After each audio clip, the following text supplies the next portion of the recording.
రోజు జిల్లా అరకులోయ మండలం ప్రముఖ పర్యాటక కేంద్రమైన అరకులోయ ప్రాంతాన్ని పొగమంచు దుప్పటి కప్పేస్తుంది.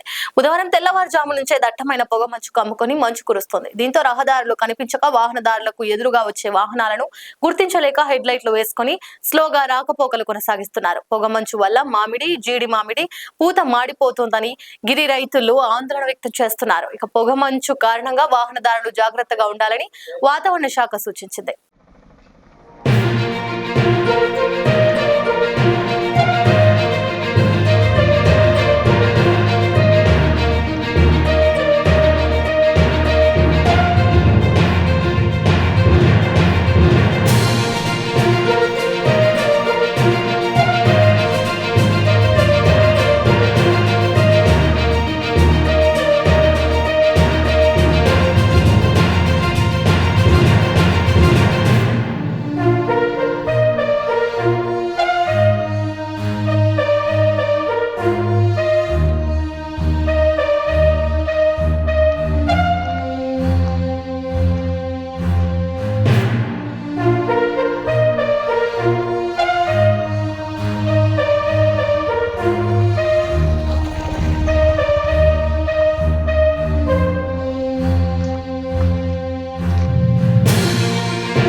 లైక్ చేయండి, షేర్ చేయండి, సబ్స్క్రైబ్ చేయండి. మరిన్ని వీడియోల కోసం బెల్ సింబల్ పై క్లిక్ చేయండి.